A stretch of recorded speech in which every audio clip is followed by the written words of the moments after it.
All right, let's get into it. We are going to tackle one of travel's biggest puzzles. How in the world do you plan the perfect trip to Los Angeles? I mean, this place is vast, it's sprawling, and it's just endlessly fascinating. Okay, be honest. Have you ever looked at a map of LA and just felt that little bit of panic? Like, where do I even start? If so, you are definitely not alone. The city is just massive. You've got the beaches, you've got the Hollywood Hills. The options feel endless, and if it's your first time, yeah, it can be pretty overwhelming. So here's the secret sauce, the big trick. Just forget trying to see everything. It's impossible. The real key to an amazing LA trip is to stop seeing it as one giant checklist. Instead, think of it like choosing your own adventure. You got to pick a vibe, a theme that really speaks to you, and then build your whole trip around that. All right, let's kick things off with a vibe that LA is probably most famous for, right? We're calling it the Hollywood Dream Machine. This is for all of you who are chasing that glitz and glamour you see in the movies. We're talking pure movie magic, that celebrity mystique, all those iconic Tinseltown landmarks. And look, if you're going to chase that Hollywood dream, there is one place that travelers say you have to start: Universal Studios Hollywood. Seriously, it's ranked the #1 attraction in the whole city. And that's because it's not just another theme park, It's like the absolute epicenter of movie-themed fun. So, what's on the Hollywood hit list? Well, it should probably look a little something like this. First, you've got Universal for the big, thrilling rides and attractions. Then, for something a bit more behind the scenes, there's the Warner Brothers Studio Tour, where you can see actual working sets. And of course, you kind of have to do a celebrity homes tour on one of those open-air buses. It's just a classic LA thing to do. Then, to top it all off, you head up to the Griffith Observatory for that jaw-dropping, postcard-perfect view of the city and the Hollywood sign. And you can just feel the excitement in the reviews, can't you?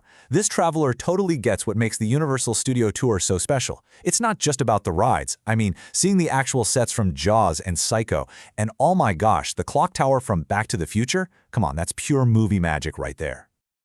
Okay, let's do a complete 180.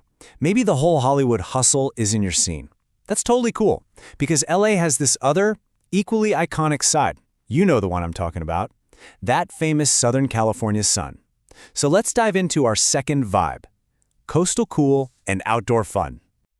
And here's a foolproof plan for the perfect beach day. It's so simple. You start in Santa Monica, grab a bike, and just start cruising south on that amazing beach path. Before you know it, you're rolling right into the heart of Venice. And trust me, the whole vibe just shifts. It's like the perfect little story for a day trip.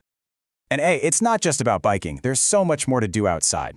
Santa Monica, for example, is just perfect for families. You've got the iconic pier, the aquarium. Then there's Venice, which is all about the culture, right? The street performers, the famous skate park, the people watching is next level. And if you really want to get active, you can hike up to the Hollywood sign for those incredible views. Or, get this, do a horseback tour along Mulholland Drive. How cool is that?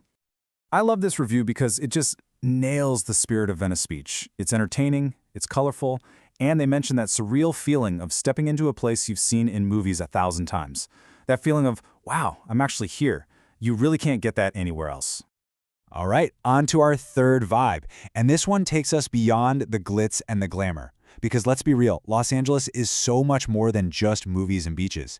It has this incredible world-class cultural scene that's just perfect for art lovers, history buffs, really anyone who's just a little bit curious. I mean, the variety here is just unreal. You've got the Getty Center, which, honestly, it's as much about the mind-blowing architecture and gardens as it is about the world-class art. Then you have the La Brea tar pits. I mean, where else can you see Ice Age fossils being dug up right in the middle of a major city? It's wild. For car lovers, the Peterson Automotive Museum is an absolute dream. And the battleship USS Iowa, that's just a powerful, fascinating piece of American history right there on the water. And here's the deal with a place like the Getty, and this traveler says it perfectly. This isn't some quick pop in and out kind of museum. No way. You go there for the whole day. It's a destination. It's a place to marvel at art for sure, but it's also a place to just breathe, relax, and soak in all that incredible beauty. Okay, so let's say you've picked your vibe. You've got a list of things you want to see. Now for the nuts and bolts, the practical stuff. Let's figure out how to turn this into a real plan. The big questions: how are you going to get around, and where are you going to stay? Ah, yes, the million-dollar LA question: to drive or not to drive? Look, renting a car gives you total freedom, which is amazing if you're with family or have a jam-packed schedule. But, and it's a big but, the traffic and parking are no joke. Seriously. On the other hand, you can use rideshares and public transit to dodge all that stress. The catch? Those rideshare costs can spike, and public transit might mean a few transfers. So it really comes down to matching your choice to your itinerary and, your personal patience level. And this is super important. Where you stay should absolutely 100% match the vibe you've picked. So, if you're all about that coastal cool life, you've got to stay in Santa Monica. Simple as that. Want a central base camp with easy transport to get all over the city? Downtown LA is your spot. And hey, if you're just flying in for a quick trip, staying near the airport in a place like El Segundo is just smart and super convenient. So at the end of the day, here's what it all boils down to. There is no single perfect LA trip. There just isn't. The best trip is the one that's designed for you.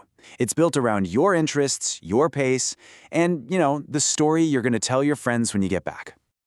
So, I guess the only question left is, what's your LA story going to be?